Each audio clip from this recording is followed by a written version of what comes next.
sensibilités politiques confondues.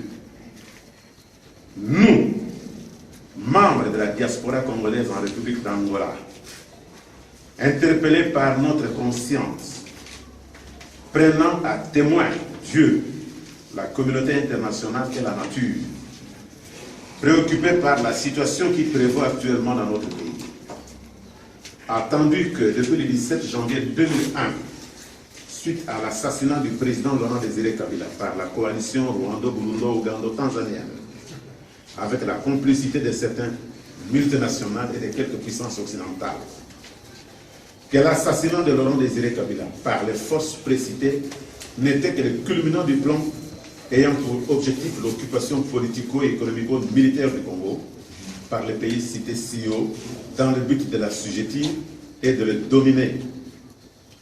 Qu'après l'avoir appauvri, il fallait le démembrer définitivement. Considérant que ces projets, soutenus et suivis attentivement par les pays africains cités si haut, accompagnés des puissances occidentales, est loin de se réaliser. Que sa réalisation s'est butée à la mobilisation du peuple congolais, dont les fils et les filles tombent chaque jour sous les balles de Rwandais, pour avoir dit non au projet machiavélique dénoncé. Que dans cette opération, des crimes de toute nature, crimes contre l'humanité, génocide, viol des femmes et violations répétées de l'intégrité territoriale ont été commis sur le territoire congolais par des Rwandais sur l'ordre de Kabila Kabangi et son vrai nom Hippolyte Kanambe. Qu'arrivé à la fin de son mandat, ce monsieur ne veut ni partir du pouvoir, ni organiser les élections prétextant des manœuvres dilatoires. Qu'aux crimes cités si haut s'ajoute la découverte de 450 crânes enterrés dans une fosse commune à Maluku, sur la route de Bandundu, l'extermination des Kassaïens dans les phénomènes Kamanasapu, les meurtres et assassinats perpétrés par ses troupes à l'occasion des manifestations marquant la fin de son deuxième mandat, la profanation de nos églises et les menaces de mort contre les pères de nos églises, sans oublier les assassinats de Rossi Chimanga, de Mademoiselle Charles et de Armand Tungulu et Chebeya. Que des plaintes ont été déposées auprès de la Cour pénale internationale qui, jusqu'ici, l'épargne sous prétexte qu'il est encore au pouvoir, alors que la même Cour a entendu l'actuel président du Kenya pour les mêmes faits. Tenant compte de la gravité de la situation actuelle en République démocratique du Congo, demandons à son Excellence, Monsieur le Secrétaire général des Nations Unies, premièrement, d'instruire la procureure de cette Cour de la nécessité de mettre immédiatement l'action du ministère public en mouvement contre Kabila Kabange, comme fut le cas de Jean-Pierre Mbemba.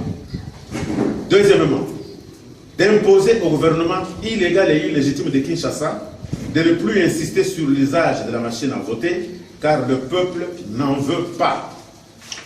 Troisièmement, de décréter l'amnistie générale afin de permettre aux détenus d'opinion d'être libres et de s'exprimer librement. Quatrièmement, d'organiser un autre fichier électoral basé sur un recensement effectué par l'administration congolaise à base d'une carte d'identité pour citoyens, car le premier fichier n'inspire pas confiance à cause des irrégularités, notamment la présence de plus de 6 millions d'électeurs fictifs. B. Aux membres de la communauté des pays de développement d'Afrique de l'Ouest d'user des prérogatives leur reconnues par la Charte des Nations Unies et celle de l'Union africaine afin de chasser Kabila par la force en vertu du droit humanitaire et des dispositions universelles reconnaissant à chaque peuple le droit à l'autodétermination en harmonie avec l'accord cadre d'Addis Abeba signé le 23 février 2013 relatif à la réforme de toutes les institutions congolaises, en commençant par la présidence de la République, celle de la CNI, les forces armées, le Parlement, etc. Sans oublier que cet accord supplombe l'article 215 de la Constitution congolaise. C. Aux organisations internationales, notamment les églises, d'aider le Congo à sortir de ses bourbiers.